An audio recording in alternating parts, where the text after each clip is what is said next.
Nation अगले आधे घंटे में देश और दुनिया की हर खबर होगी सीधी सपाट रफ्तार से भरी हुई। सबसे पहले बात करते हैं कैरेबियाई देश हैती की, जहां पर सड़कों पर लोग उतर आए हैं, आगजनी कर रहे हैं, नाराज हैं, गुस्सा हैं, क्योंकि मौजूदा राष्ट्रपति जो है पिछली सरकार के भ्रष्टाचारों की जांच से इनकार कर रहे हैं।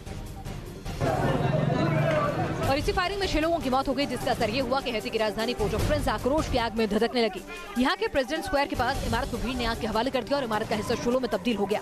राजधानी की सड़क पर घूम घूम कर प्रदर्शनकारियों ने आगजनी और तोड़फोड़ की।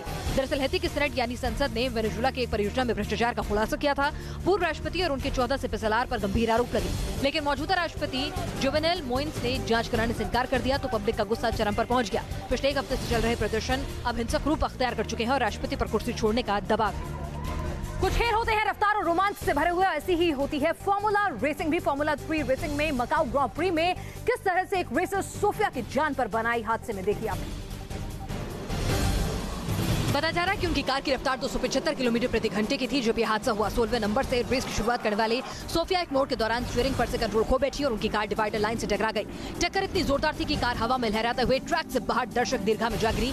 वहां मार्शल और फोटोग्राफर्स खड़े थे। इस दुर्घटना में सोफिया के अलावा जापान के चालक शो तसुबोई, एक मार्शल और 2 फोटोग्राफर भी घायल हुए हैं। मकाऊ ग्रैंड प्रिक्स सर्किट के पिछले सत्रों में रेस के दौरान 3 लोगों की मौत हो चुकी है। पिछले साल ब्रिटिश राइडर डेनियल हेगाटी की भी मौत हो गई थी। 2012 में पुर्तगाल के लुइस कैरेरिया और हांगकांग के फिलिप याऊ की भी मौत हो चुकी है।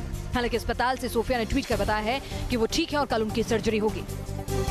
और यूपी के देवरिया से अगली खबर, जहां पर डीएम के साथ गई थी टीम अवैध निर्माण को हटाने के लिए, लेकिन लोगों ने एक तो चोरी की, ऊपर से सीनाजोरी की और अवैध निर्माण हटाने पर कैसे बवाल काटा, देखिए आप।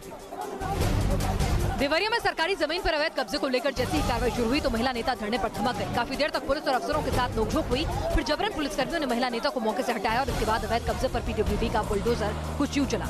जैसे ही बुलडोजर ने इस मकान की दीवार ढहाई, स्थानीय लोग गुस्से से लाल हो गए, आगजनी करने लगे। भयानक आग से अतिक्रमण हटाने में लगे कर्मचारी भाग खड़े हुए। आनन फानन में मौके पर डीएम और पुलिस के आला अधिकारी पहुंचे, दलील दे रहे हैं कि हालात काबू में।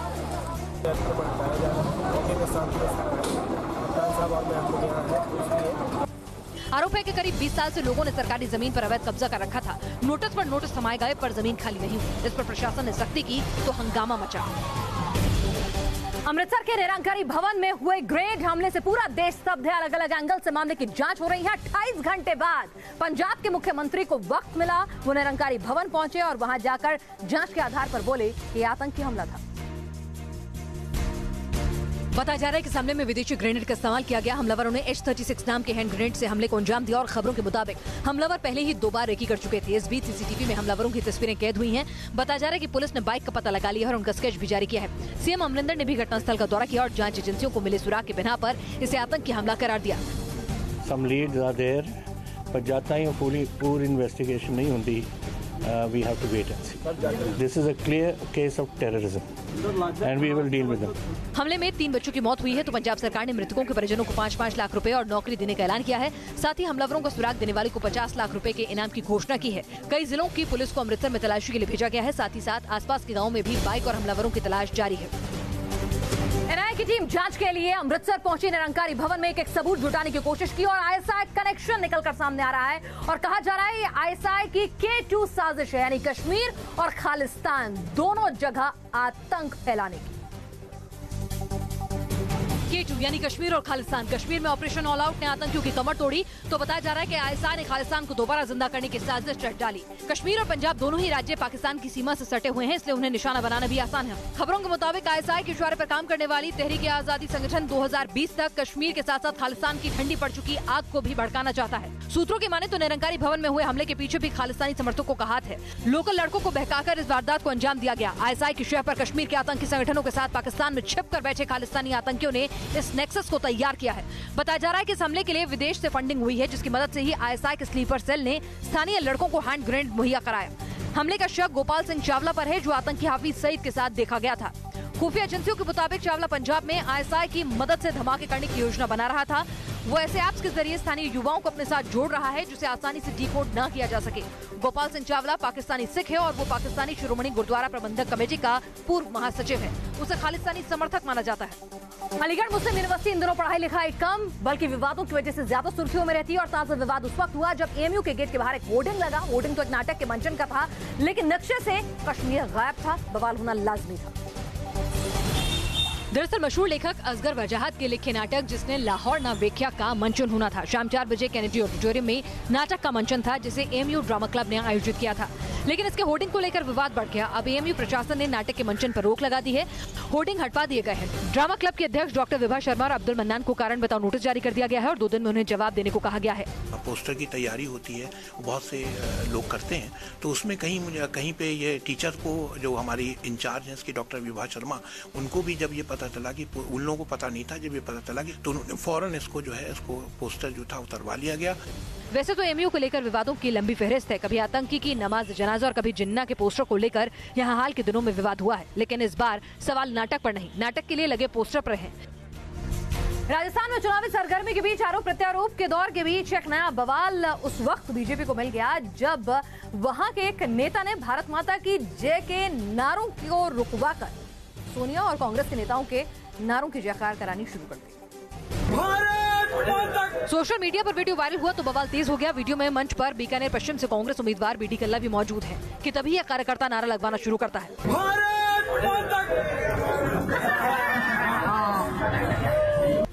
कार्यकर्ता ने जैसे ही भारत माता की जय कहा, बीडी कल्ला ने उन्हें रोक दिया, कुछ समझाया, फिर सोनिया राहुल से लेकर कई कांग्रेसी दिग्गजों के जयकारे लगने लगे।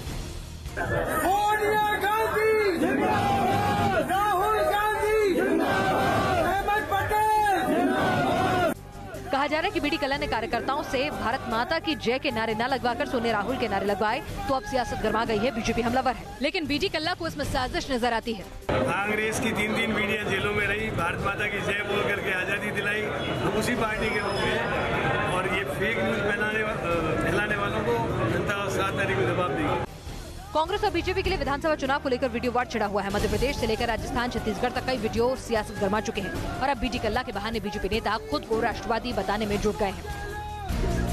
मध्य प्रदेश में चुनाव सर पर आए खड़े हैं। ऐसे में कांग्रेस और बीजेपी कार्यकर्ताओं के बीच वाद विवाद का दौर लगातार चल रहा है, आरोप प्रत्यारोप भी हो रहे हैं, लेकिन कार्यकर्ताओं के 2 गुटों के बीच में उस वक्त गोलीबारी हो गई। जबलपुर में क्या हुआ देखिए आप भी। वारदात बेलबाग इलाके में देर रात की है। कहा जा रहा है कि कांग्रेस के कुछ नेताओं ने बीजेपी के खिलाफ पुलिस में शिकायत दर्ज कराई। वो साड़ी के शोरूम में बड़ी संख्या में साड़ियों की खरीद फरोख्त कर रहे हैं और मुमकिन है कि इसका इस्तेमाल लोगों को बांटने में किया जाए। शिकायत पर पुलिस की टीम ने साड़ी शोरूम पर छापा मारा, लेकिन कार्रवाई में कुछ मिला नहीं। वहीं बीजेपी के कुछ कार्यकर्ताओं ने पूर्व विधानसभा क्षेत्र में लगाई जा रही लाइटिंग को लेकर शिकायत की, जिसके बाद दोनों पार्टियों के कार्यकर्ता बेलबाग थाना पहुँच गए और हंगामा शुरू हो गया। पुलिस ने बाद में दर्जन भर युवाओं को गिरफ्तार किया।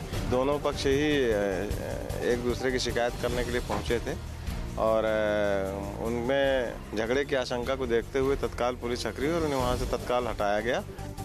लड़ाई सियासी थी, लेकिन संग्राम सारी हदें पार कर गया। बताया जा रहा है कि थाने के अंदर भी फायरिंग की गई। जबलपुर का पूर्व विधानसभा क्षेत्र पहले से ही संवेदनशील माना जाता रहा है। यहाँ वर्चस्व को लेकर कांग्रेस बीजेपी के बीच कई बार विवाद देखने को मिला है। ग्वालियर में किस तरह से नो पार्किंग जोन में पहले एक दंपति ने गाड़ी खड़ी करी और उसके बाद जब क्रेन उसे उठाने लग गई तो किस तरह से उन्होंने सरकारी काम में बाधा पहुंचाई और अब मामला दर्ज हो गया।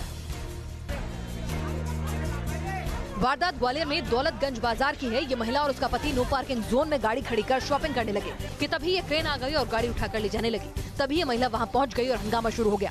महिला क्रेन के ऊपर चढ़ गई, ड्राइवर की चप्पल से पिटाई की और वायरलेस सेट, डायरी और दूसरे दस्तावेज निकालकर सड़क पर फेंकना शुरू कर दिया।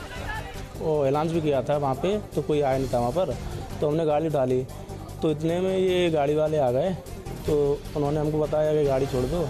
हमने बोला भैया जो आपका फाइन है नो पार्किंग का वो आपका डालो, गाड़ी हम छोड़ देंगे। हालांकि पुलिस ने अब दोनों के खिलाफ सरकारी काम में रुकावट डालने का मामला दर्ज कर लिया है। और जुर्म की दुनिया में क्या कुछ हो रहा है आइए जानते हैं क्राइम कर चुका। यूपी के बिजनौर में मॉर्निंग वॉक पर गए एक शख्स को बदमाशों ने गोली से भून दिया। मौके पर ही उसकी मौत हो गई। पुलिस के मुताबिक मृतक शख्स 2 साल पहले हुए एक हत्याकांड में गवाह था। आशंका है कि गवाह के कत्ल के पीछे उसी केस का कोई लिंक है। यूपी के शामली जिले में एक युवक की गोली मारकर हत्या कर दी गई। चेहरा छिपाने के लिए कातिलों ने पेट्रोल छिड़ककर चेहरा जला दिया। स्थानीय लोगों की सूचना पर पुलिस को आज जली लाश बरामद हुई। वाकया दिल्ली सहारनपुर हाईवे मार्ग पर हुआ। मृतक को 6 गोली मारी गई। छत्तीसगढ़ के बिलासपुर में सड़क हादसे में छात्रा की मौत पर जमकर हंगामा हुआ। सड़क निर्माण के दौरान मिक्सर मशीन ने छात्रा को रौंद दिया था। मौके पर ही इंजीनियरिंग छात्रा ने दम तोड़ दिया। इसके बाद स्थानीय कांग्रेस नेताओं के साथ लोगों ने मोर्चा खोल दिया। आरोप है हर रोज यहाँ हादसे हो रहे हैं, पर प्रशासन कोई ठोस कदम नहीं उठा रहा। मुंबई के विक्रोली इलाके में एक युवक की पीट कर हत्या कर दी गई। 19 साल के इस युवक को उसके पड़ोस में रहने वाले कुछ लड़कों ने इतना मारा कि वो बेसुध होकर सड़क पर गिर गया। जब तक उसे अस्पताल पहुंचाया गया तब तक उसकी मौत हो गई। खबरों के मुताबिक मृतक पर मोबाइल चोरी का आरोप लगा था। और यूपी के आंगनवाड़ी में करोड़ों के गड़बड़ झाले का खुलासा हुआ है, जहां पर फर्जी बच्चे दिखाकर रजिस्टर में किस तरह से करोड़ों की हेरफेर को अंजाम दिया जा रहा था। पिछले दिनों दिल्ली में हुई राष्ट्रीय पोषण परिषद की बैठक में यूपी ने ये डेटा केंद्रीय महिला एवं बाल विकास मंत्रालय से साझा किया। सूत्रों के मुताबिक अधिकारियों ने वहां बताया कि फर्जी बच्चों की पहचान आधार के साथ लाभार्थियों के पंजीकरण के बाद हुई। यूपी में करीब 1,88,000 आंगनवाड़ी केंद्र चलते हैं, जिनमें लगभग 1 करोड़ बच्चे रजिस्टर्ड हैं। इन केंद्रों में 6 साल तक उम्र के अल्पोषित और सही से विकास नहीं कर पा रहे बच्चों के आहार का इंतजाम किया जाता है। वो डुप्लीकेट भी है, वो दोहरे बच्चे भी हैं और अपात्र भी है, ऐसे करके कि अगर एक बच्चा एक गांव में रहता है, उसके 3 आंगनबाड़ी केंद्र हैं, तो पहले वो एक आंगनबाड़ी केंद्र में नाम लिखाया था, उसमें दोबारा पलट के दूसरे आंगनबाड़ी केंद्र में चला गया। फरवरी 2018 तक बीते फाइनेंशियल ईयर में इन केंद्रों के लिए 2,124 करोड़ रुपए जारी किए गए थे। अब माना जा रहा है कि फर्जी बच्चों की पहचान के बाद हर महीने करीब 35 करोड़ रुपए केंद्र और राज्य सरकार बचा सकती है। मुमकिन है कि बच्चों की असल संख्या जानने के लिए सरकार एक नई एडवाइजरी भी जारी करे। दिल्ली एनसीआर को अब एक नई रफ्तार, नई उड़ान मिली है तरक्की की। किस तरह से गुड़गांव के सुल्तानपुर में 88 किलोमीटर लंबे केएमपी एक्सप्रेसवे का पीएम मोदी ने आज उद्घाटन किया। ये दिल्ली एनसीआर में रफ्तार की नई सौगात है। केएमपी एक्सप्रेसवे शुरू होने के बाद अब दिल्ली में आने वाले करीब 40% बड़े वाहन बाहर से ही दूसरे राज्यों में जा सकेंगे। यानी दिल्ली में ट्रैफिक का बोझ कम होगा और प्रदूषण के असर को कम करने में मददगार साबित होगा। दिल्ली को कैसे अपना सबसे बड़ा गोल चक्कर मिला है, जरा ये समझिए।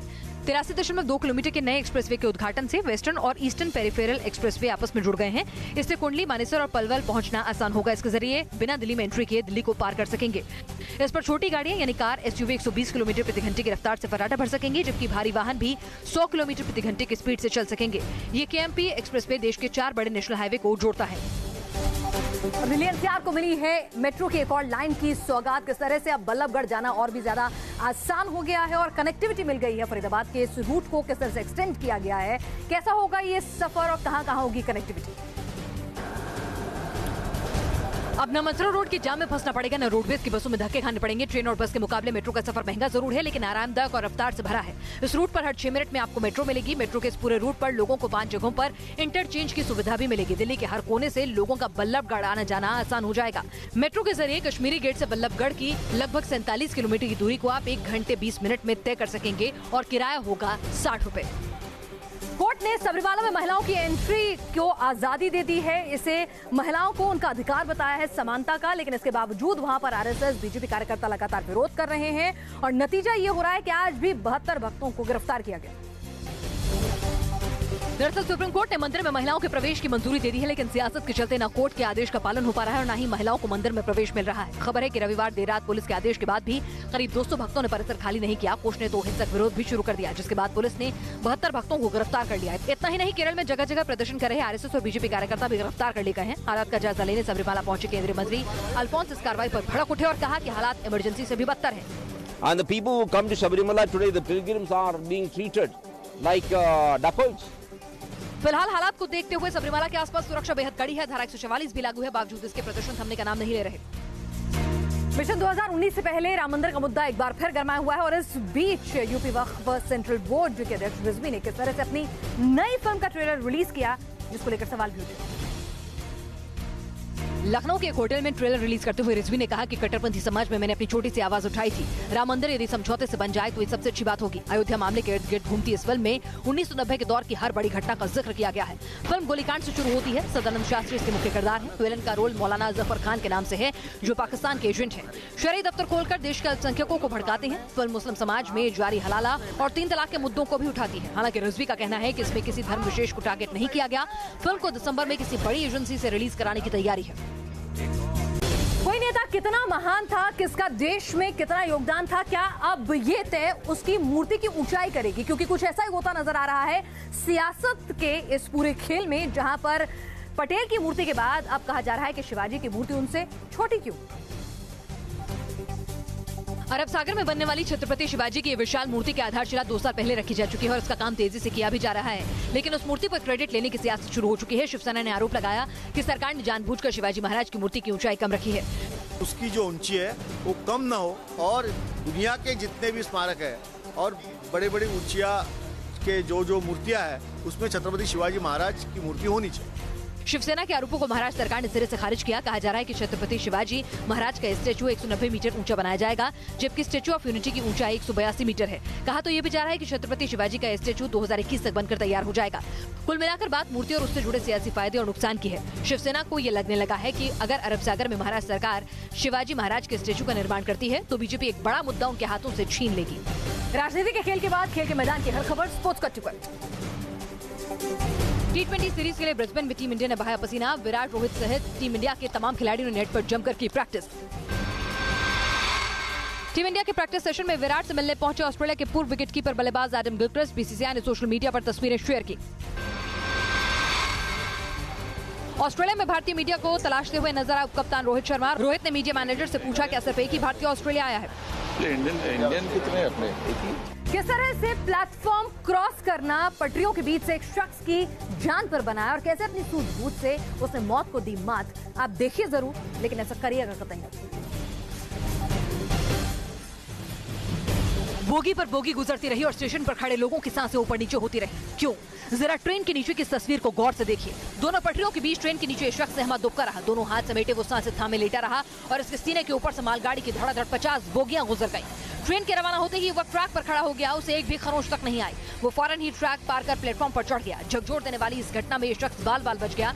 बताया जा रहा है कि ये शख्स ट्रैक क्रॉस कर प्लेटफॉर्म पर आ रहा था। इसी बीच ट्रेन आ गई। हम दर्शकों से अपील करते हैं कि प्लेटफॉर्म बदलने में कभी भी ऐसी गलती ना करें। आपकी जरा सी लापरवाही जान पर भारी पड़ सकती है। सरकार और आरबीआई के बीच खींचतान की खबरों के दौरान इस वक्त मुंबई में किस तरह से आरबीआई के सेंट्रल बोर्ड की एक अहम बैठक हुई, उसमें क्या कुछ अहम फैसले लिए गए, आइए उसके बारे में भी आपको अपडेट दें। बताया जा रहा है कि आरबीआई ने एनबीएफसी को राहत देने की बात से इनकार किया। आरबीआई का कहना है कि बैंक ही एनबीएफसी यानी नॉन बैंकिंग फाइनेंशियल सर्विसेज को वित्तीय मदद करे। सूत्रों की माने तो सरकार का डिविडेंड बढ़ाने पर विचार जरूर हुआ और सहमति भी बनी, लेकिन आरबीआई ने ज्यादा डिविडेंड देने से इनकार कर दिया। बताया जा रहा है कि आरबीआई प्रॉम्प्ट करेक्टिव एक्शन यानी पीसीए में भी नरमी बरतने को तैयार नहीं है। आरबीआई ने साफ कर दिया कि सरकार जब तक बैंकों में पूंजी नहीं डालती वो पीसीए नियमों में ढील नहीं देगी। जाहिर है आरबीआई और सरकार के बीच की तनातनी फिलहाल खत्म होती नहीं दिख रही। डिप्टी गवर्नर विरल आचार्य ने पिछले दिनों साफ शब्दों में सरकार को चेता दिया था कि अगर उसने संस्थान की स्वायत्तता को ठेस पहुंचाने की कोशिश की तो बाजार को इसके गंभीर परिणाम भुगतने होंगे। और दुनिया भर में क्या कुछ चल रहा है ये जानते हैं। दुनिया की हर बड़ी खबर वर्ल्ड कप पर। आतंकवाद के मसले पर पाकिस्तान को अमेरिकी प्रेसिडेंट ट्रंप ने घड़ी घड़ी सुनाई है। एक इंटरव्यू में उन्होंने कहा कि पाकिस्तान को इसलिए सैन्य मदद नहीं दी गई क्योंकि वो आतंकवादियों का पनाहगार है। वहां की सरकार ने अलकायदा सरगना ओसामा बिन लादेन को छिपने में मदद की थी। आपको बता दें पाकिस्तान को अमेरिका ने इस बार करोड़ों की आर्थिक मदद देने से इनकार कर दिया। कैलिफोर्निया के जंगलों में लगी भीषण आग में मरने वालों की तादाद 80 के पार पहुंच गई है। अकेले पैराडाइज में 1000 लोग अभी लापता बताए जा रहे हैं। नॉर्थ कैलिफोर्निया के बड़े हिस्से में आग पर काबू पाने का दावा किया गया है। 8 नवंबर को लगी आग में अमेरिका में बड़ी तबाही हुई है। करीब 3000 मकानों को नुकसान पहुंचा है। चीन के विरोध के बावजूद रूस ने वियतनाम के साथ एशिया पैसिफिक इकोनॉमिक कॉर्पोरेशन का मुद्दा उठाया। रूस के पीएम दिमित्री मुद्वेदेव वियतनाम के दौरे पर है। दोनों देशों के बीच हुई शिखर वार्ता में इस इलाके में कारोबार को बढ़ाने पर सहमति बनी। दरअसल वियतनाम के साथ इस संधि पर चीन को ऐतराज था। रूस में व्हाइट सी बीच पर बसा शोना गांव धीरे धीरे जमीन के अंदर धंस रहा है। बीच पर बढ़ रही रेत घरों के अंदर तक जा घुसी है। कई लोग ग्राउंड फ्लोर छोड़कर दूसरी मंजिल पर रहने लगे हैं। नौबत यहां तक आ पहुंची है कि अब यहां के बाशिंदों को इलाका छोड़ने को कहा गया है। शोना गांव द्वितीय विश्व युद्ध के बाद एक फिशिंग पोर्ट के रूप में विकसित हुआ और अब यहाँ की आबादी करीब 2000 बताई जाती है। आपने हवाई जहाज का टिकट खरीद लिया, आपने तय कर लिया कि भाई यात्रा तो होगी ही, अगर कुछ सस्ती एयरलाइन हुई तो कुछ खाने पीने का सामान खरीदना होगा तो जेब ढीली करनी पड़ेगी। लेकिन सोचिए अगर हवाई जहाज खराब हो जाए तो उसके पैसे यात्रियों से वसूले जाए, कैसा मुमकिन है? पोलैंड में हुआ है। बीजिंग एयरपोर्ट से टेक ऑफ करने में पोलैंड के विमान को 10 घंटे का वक्त लग गया, लेकिन उस उड़ान के मुसाफिरों को जेब जरूरत से ज्यादा ढीली करनी पड़ी। दरअसल 12 नवंबर को बीजिंग से वॉर्सो जाने वाली फ्लाइट में अचानक तकनीकी खराबी आ गई। जांच में पता चला कि प्लेन का हाइड्रोलिक पंप खराब है। इसके बाद क्रू मेंबर्स ने यात्रियों से पैसों की डिमांड रख दी। क्रू मेंबर्स ने दलील दी कि बिना रिपेयरिंग बिल चुकाए टेक ऑफ पॉसिबल नहीं। कई यात्रियों ने प्लेन स्टाफ के रवैये पर विरोध जताया। 4 यात्रियों ने करीब 26,000 रुपए क्रू मेंबर्स को दिए, जिसके बाद विमान ने 10 घंटे की देरी से उड़ान भरी। लेट लतीफ विमान तो 76 यात्रियों को लेकर उड़ गया, लेकिन क्रू मेंबर्स और एयरलाइन कंपनी पर मुसाफिरों का गुस्सा 7वें आसमान पर रहा। यात्रियों ने इसकी शिकायत पॉलिश एविएशन से की है। सोशल मीडिया पर यूजर क्रू मेंबर्स को लेकर तंज कसे जा रहे हैं, तो अपनी गलती न मानकर कंपनी पैसा लौटाकर मामले को दबाने की कोशिश में जुट गई है। आमतौर पर एयर इंडिया की बात होती है घाटे को लेकर या फिर उसकी कोई बुराई को लेकर, खराब सर्विसेज को लेकर, लेकिन इस बार किंग खान ने तारीफ की है एयर इंडिया की हॉस्पिटैलिटी। एयर इंडिया की सर्विस से शाहरुख खान इतने खुश हैं कि उन्होंने हाल ही में न्यूयॉर्क पहुंचकर खुद को इस एयरलाइन का ब्रांड एम्बेसडर ही घोषित कर डाला। कर्ज में डूबी एयर इंडिया को कई मौकों पर उसके यात्री बुरी सुविधाओं के लिए कोसते नजर आते हैं, लेकिन शाहरुख के इस बयान के बाद तो ऐसा लगता है कि उन्हें एयर इंडिया बेहद पसंद है। ऐसे में एयर इंडिया को शाहरुख की तारीफ हिम्मत बढ़ाने में कारगर दिख रही है। शाहरुख खान ने एयर इंडिया की तारीफ में ये तक कह डाला कि महाराजा महाराजा ही होता है। एयर इंडिया ने भी शाहरुख खान की ट्वीट पर खुशी जताई और लिखा, किंग खान को सेवाएं देकर महाराजा को हमेशा खुशी होती है। एयर इंडिया परिवार आपके द्वारा की गई प्रशंसा से बहुत खुश है और हमारा उत्साह बढ़ाती है। अगर किंग खान हमारे ब्रांड एम्बेसडर बने तो हमें बहुत अच्छा लगेगा। और जाह्नवी एक बार फिर नजर आएंगी स्टेज शो में ईशान खट्टर के साथ, और किस तरह से आलिया और शिल्पा कर रही हैं योग और फिटनेस ट्रेनिंग। देखिए सिनेमा की हर खबर सिनेमा कट टू कट। 16 नवंबर को ही आराध्या की बर्थडे पार्टी का एक वीडियो वायरल हो रहा है, जिसमें अभिषेक बच्चन आराध्या की पार्टी में आए बच्चों संग बर्थडे डांस करते नजर आ रहे हैं। शिल्पा शेट्टी ने भी इंस्टा पर योग करते हुए वीडियो शेयर किया। इंस्टा पर शिल्पा ने इस पोज को one legged king pigeon pose के नाम से शेयर किया। बता दें कि ये पोज करना बिल्कुल भी आसान नहीं है, लेकिन शिल्पा ने इसे आसानी से कर दिखाया। आलिया भी जिम में पसीना बहाती नजर आई। आलिया इन दिनों अपनी रूटीन जिमिंग पर खूब ध्यान दे रही हैं और जब भी शूटिंग के बाद मौका मिलता है तो अपना रूटीन वर्कआउट करने जिम पहुंच जाती हैं। धड़क के बाद दिशान और जाह्नवी को साथ देखने वालों की चाहत फिर पूरी हुई। स्टेज था अवार्ड फंक्शन का, जहां ये हिट जोड़ी अपनी ही फिल्म के साथ साथ बॉलीवुड के कई और नंबर्स पर थिरकती नजर आई।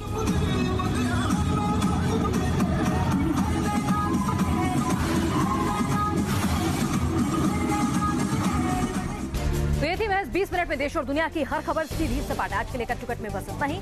कल फिर हाजिर होंगे।